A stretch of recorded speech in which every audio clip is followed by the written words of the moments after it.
Assalamualaikum. Today in General Linguistics, the topic is functions of language. This lecture is consisting upon two parts.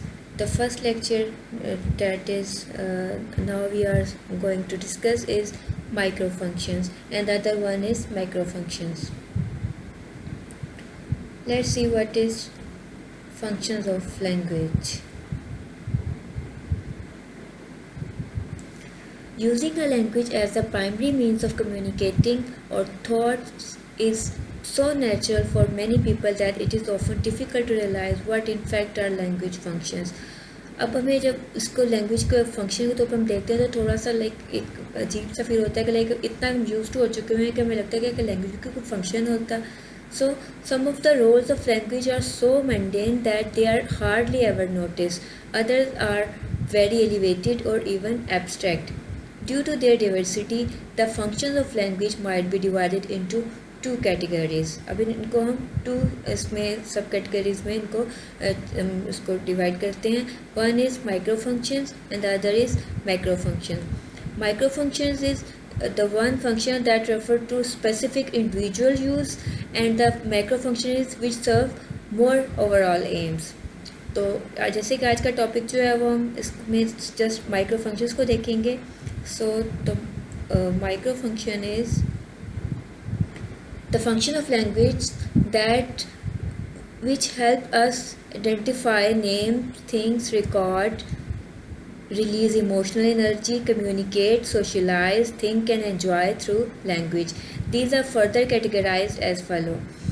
अब हम ये देखते हैं कि जो माइक्रो फंक्शंस हैं इसमें क्या होता है, हमें बेसिकली किस में हेल्प मिलती है, जिसमें कि हम लैंग्वेज में इसकी आइडेंटिफिकेशन होती है नेम्स और थिंग्स की, हम इसमें रिकॉर्ड रखते हैं, हम इनमें अपने इमोशनल और एनर्जी को जो रिलीज़ देते हैं, कम्युनिकेट करते हैं, या हम सोशलाइज होते हैं with people, think and enjoy through language, जिसमें कि सारे जो लैंग्वेज के जो हमारे एक वो जो हमें पर्पस जो हम इनको जो हम देख सकते हैं कि इसको ऑन द सरफेस कि क्या क्या इसके जो फंक्शन हैं वो हैं. सो अब इनको भी फर्दर जो है वो कैटेगराइज किया गया है. These are physiological function, phatic function, recording function, identifying function, reasoning function, then communicating function and player function. First of all, we will see what is physiological function. Physiological function is basically releasing physical and nervous energy. अब इसमें क्या होता है कि हमारी physical और जो हमारे नर्व्स की जो एनर्जी होती है उसको रिलीज़ करने का ये फंक्शन होता है through language. Although it might be striking, this use of language is Fairlie common. It is easily recognizable when devoted fans of sports are observed while watching their favorite discipline on TV. अब देखते हैं जब अगर cricket match हो रहा है अगर, या अगर किसी को फुटबॉल पसंद है और वो देख रहे हैं, तो हम अपने फेवरेट जो भी कोई प्लेयर्स हैं हमारे या जो भी स्पोर्ट्स खेल रहे होंगे तो हम उनको देखकर एक अगर कुछ ऐसा कुछ क्रिटिकल कुछ सिचुएशन होती है मैच के दौरान तो हम हमारे रिस्पॉन्सेस होते हैं. तो ये फिजियोलॉजिकल एक्चुअली जो हमारे जो होते हैं ना, ये वो रिस्पॉन्सेस होते हैं जो कि लैंग्वेज के थ्रू हम फंक्शन कर रहे होते हैं. सच फैंस ऑफन शाउट इंस्ट्रक्शंस, ठीक है, express sport or disappointment, and while as a means of communicating with sportsmen they are useless, such cheers are to release repressed energy. अब बेसिकली अब ये नहीं कि अब अगर हम टीवी पर अगर हम देख रहे हैं तो वो हमें तो वो नहीं सुन रहे हैं जो अभी स्पोर्ट्समैन है या जिनको हम चीयर अप कर रहे हैं, या अगर कुछ थोड़ा सा उन्होंने फाउल प्ले कर दिया तो हम उसके लिए अगर हम उनको कुछ डांट रहे हैं या कुछ इस तरह से रिएक्ट कर रहे हैं, तो ये सब जो है वो हमारी जस्ट एक रिप्रेशन जो होता है हमारे एनर्जी का उसका रिलीज़ मिलता है इन चीयर्स या जो डिसअपॉइंटमेंट या शाउटिंग के जो हमारे एक्सप्रेशंस होते हैं. Similarly curse words are use to serve this purpose. अब जब किसी को कर्स करते हैं तो इसमें बेसिकली इसका कुछ मीनिंग तो कुछ उस तरह से ऐसा नहीं होता, लेकिन हम उसको बोल के जो स्पीकर होता है वो बेटर फील कर रहा होता है. तो ये जो कर्स वर्ड्स हैं ये भी basically physiological function of language होते हैं. Then we have fatigue function. The fatigue function is basically for the purpose of sociability. Like हम इसमें जब socially जब लोगों के साथ हम interact करते हैं तो ये उस purpose के लिए हम use करते हैं. Like the use of such phrases as nice day today और how do you do. अब ये एक simple जो phrases हम daily life में use करते हैं.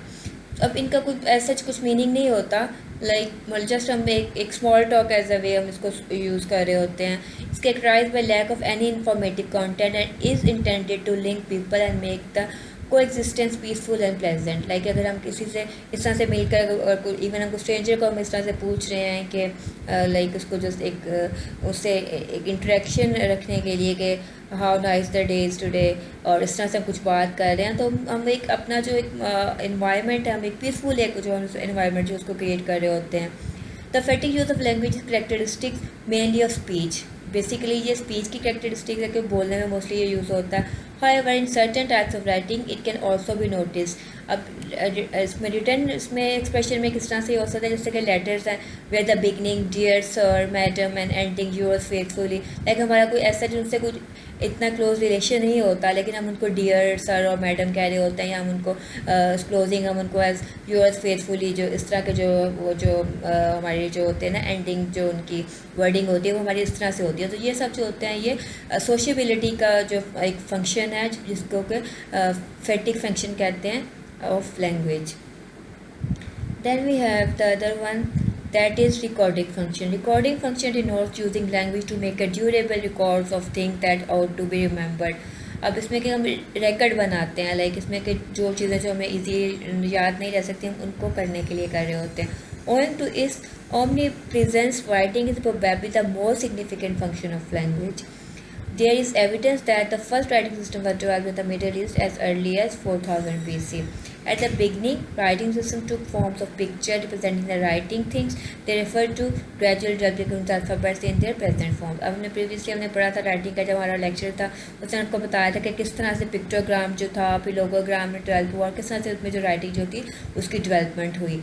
तो इसमें अब ये है कि जो रिकॉर्डिंग फंक्शन है बेसिकली ये एक वन वे इसका वो होता है, उसका पर्सपेक्टिव होता है, तो उसको आप राइटिंग में इस तरह से लिख रहे होते हैं कि इसमें कोई बहुत इसका जो एक सिग्निफिकेंट फंक्शन ऑफ लैंग्वेज है कि इसमें आपको रिकॉर्ड हो जाती है हर चीज़ जो कि आपने जैसे कोई डाटा है या कुछ भी कोई इन्फॉर्मेशन है उसको आप रिटर्न में कर लेते हो, तो ये इसका लैंग्वेज का एक रिकॉर्डिंग फंक्शन हो जाता है. Then we have identifying function. So what is identifying function? Identifying function is basically when the language is used also to identify the objects and events in the world we live in. अब हम दुनिया में हमारी देखिए बहुत सी चीज़ें हैं, ठीक है, हम उनको आइडेंटिफाई करने के लिए कुछ नाम रखते हैं, तो वो जो आइडेंटिफाइंग फंक्शन ऑफ लैंग्वेज है इसमें नेमिंग हो जिसे कि हम कहेंगे, ये जो है फंक्शन ये भी लैंग्वेज ही का है. Without this function language would be almost useless as it thanks to the names of thing that we know what is talked about. अब हम अगर चीज़ों की बदल लाइक हमें बेड का हमें पता, हमें फर्नीचर का पता, लाइक हमें जो पर्सनली अगर हम देखें तो लोगों के डिफरेंट नेम्स होते हैं, तो उन नेम्स के थ्रू जो हम उनको उनकी एक पहचान होती है, हमें उनका पता चलता है कि लाइक अगर या इसी तरह से अगर कुछ प्रोफेशंस की बात करें तो प्रोफेशन में भी नेम दिए गए हैं, लाइक टीचर है, इसमें डॉक्टर है, लॉयर है. तो ये सब ये जो नेमिंग है जो ये आइडेंटिफाइंग है बेसिकली कि आप चीज़ों को आप इनके प्रोफेशंस को आप इंसानों को एक स्पेसिफाइड नेम के साथ जो आप उनको पहचानते हो, तो आइडेंटिफाइंग फंक्शन जो है ये बेसिकली ये भी लैंग्वेज ही का फंक्शन है. Many primitive societies are never able to believe that names hold great power. जो प्रीवियसली इसका कोई कॉन्सेप्ट नहीं था कि कुछ नेम्स की सच एज की पावर होती है. Even in western cultures names are thought to be immensely important. The girl's name are not to be used in vain. Before giving a name to a new born child parents consider the choice deeply. अब हमारे भी बल्कि सिर्फ इसमें western में ही नहीं बल्कि हमारी ईस्टर्न सोसाइटी में भी ये कल्चर है कि जब भी कोई न्यू बॉर्न बेबी होता है तो हम उसका नाम रखने के लिए बहुत ज़्यादा क्यूरियस होते हैं कि क्या नाम होना चाहिए. कुछ तो लाइक हम कुरानिक उसमें वर्सेस के उसमें से देखते हैं कि उसका कुछ मीनिंग देख कर या कुछ उनकी एबिलिटीज़ या कुछ क्वालिटीज़ या कुछ लाइक उनसे कुछ जो होते हैं हमारे प्रॉफिट्स के जो हैं उनके नेम से हम लोग जो है उनको रिलेट करते हुए उनकी लाइक जो उनकी क्वालिटीज़ हैं तो इस तरह से हम बच्चों को नेम करते हैं. तो ये सब जो है ये आइडेंटिफाइंग फंक्शन होता है. We use names to classify different types of things whether we call a car an automobile a lorry a van or a truck makes a big difference. अब जैसे हमें पता है कि कार जो है उससे भी हम समझते हैं ऑटोमोबाइल क्या है, लॉरी क्या होती है, वैन, ट्रक, सबको ये इसको डिफ्रेंशिएट करते हैं उनके जो नेम्स हैं. तो अगर सबका एक ही होता नाम तो फिर हम कैसे इसको डिफ्रेंशिएट कर सकते हैं. तो ये basically identifying function of language है जिसके थ्रू हम लैंग्वेज जो चीज़ों को नेम देते हैं और पहचान सकते हैं कि किसका क्या नाम है.